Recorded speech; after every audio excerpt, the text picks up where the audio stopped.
Shuhudiwa katika mtaa wa Owino Uhuru, kaunti ya Mombasa, baina ya shirika la mazingira NEMA, wakazi na baadhi ya wanaharakati wa mazingira. Hii ni baada ya mahakama kuamrisha shirika la NEMA kutumia kima cha shilingi milioni 700 ili kutekeleza shughuli ya kusafisha eneo hilo ambalo limeathirika na sumu ya risasi au lead. Aidha, wakazi wameelezea hofu yao baada ya shughuli iliyoratibiwa ni mirathi kumalizika tarehe 6 mwezi huu kutoanza. Licha ya hayo, mkutano ulioratibiwa kufanyika katika afisi za kamishna wa kaunti ya Mombasa ulitibuka. Haya kijiri, tetesi za ubadhirifu wa fedha za kufidia wakazi zimeibuka. Leo NEMA wampata story ya milioni 700 ndio wanatoka sasa bio.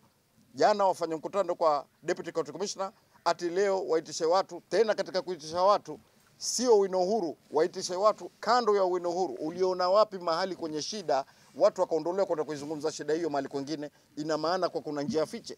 Baadhi ya watu walikuja wakafamia hiyo ofisi, na unajua ile ni nyumba ya serikali, lakini vile walifamia waliingia wakafanya yale walifanya, na kwa sababu hatutaki tulete hali ambayo pengine mtu anaweza athirika katika ile msosano, tulitulia tukawaacha wakafanya. Hakuja kuwa na uwazi, and that is the thing ambayo ilikuja ikafanya wengine tukawekwa kwamba hatuwezi kuongea, kwa sababu kuna wakati ambapo kunahitajika accountability.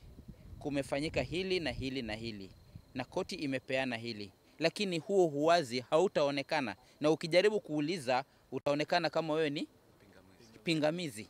Sasa hiyo ndio shida ambayo imekuwa. Watu wamegawanyika, wamekuwa vikundi viwili hapo Owino Uhuru. Kwa hivyo naomba kwamba Mama Phyllis ashirikiana na NEMA na watu wapate haki yao, kwa sababu kama anasema kwamba watu wa Owino Uhuru wasisikize NEMA, basi naona haendi vizuri, kwa sababu watu wa NEMA wangetaka tu wasikize, maana NEMA ni serikali. Na mtazamaji, na